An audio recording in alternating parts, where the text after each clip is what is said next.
Kalau dalam bahasa Indonesia ada huruf abjad, yaitu A sampai Z. Dalam bahasa Arab juga ada huruf alif sampai ya, yaitu huruf hijaiyah. Apabila huruf dengan huruf digabung, maka dalam bahasa Indonesia disebut dengan frasa, sedangkan dalam bahasa Arab disebut dengan lafad. Frasa bergabung dengan frasa yang lain disebut dengan kata. Lafad dengan lafad yang lain digabungkan menjadi sebuah kalimat dalam bahasa Arab.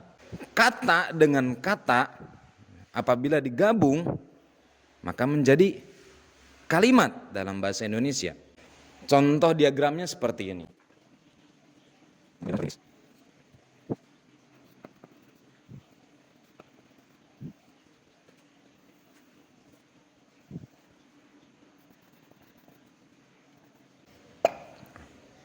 Coba perhatikan baik-baik. 1. Kita tahu susunan atau komponen dalam bahasa yang paling kecil adalah huruf. Huruf itu dalam bahasa Indonesia itu adalah huruf abjad antara A sampai Z. Sedangkan dalam bahasa Arab itu ada huruf hijaiyah, alif sampai ya. Ketika huruf digabung dengan huruf, maka dalam bahasa Indonesia disebut dengan frasa atau klausa. Sedangkan dalam bahasa Arab disebut dengan lafad.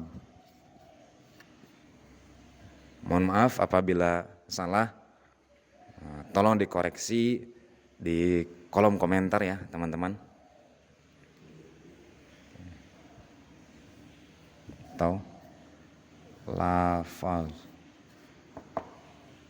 Sedangkan ketika frasa bergabung dengan frasa yang lain, maka dalam bahasa Indonesia disebut dengan kosakata.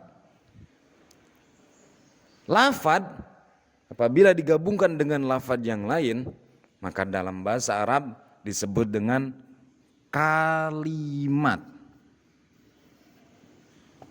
Nah, ketika kata dengan kata digabung menjadi satu, maka dalam bahasa Indonesia disebut dengan kalimat.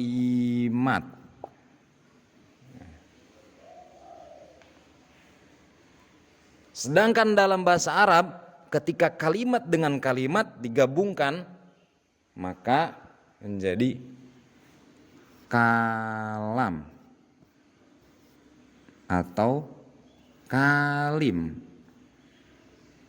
Ya. Di sini yang teman-teman agak bingung mungkin. Dalam bahasa Indonesia disebut dengan kata, sedangkan dalam bahasa Arab disebut dengan kalimat. Nah, yang dalam bahasa Indonesia disebut kalimat, ternyata dalam bahasa Arab disebut dengan kalam atau kalim. Nanti di bawahnya ada terusannya, ada paragraf, ada alinea, ada wacana, dan seterusnya dan seterusnya. Oke? Kira-kira bisa difahami? Mudah-mudahan bisa. Secara garis besar, bahasa Arab itu ada dua. Ada kalimat dan kalam. Semua redaksi bahasa Arab yang kita temui, baik itu Al-Quran sebanyak 30 juz itu, dan hadis sebanyak ribuan itu, makalah-makalah ulama, pepatah-pepatah orang Arab, semuanya sebetulnya hanya terdiri dari dua inti, yaitu kalimat dan kalam.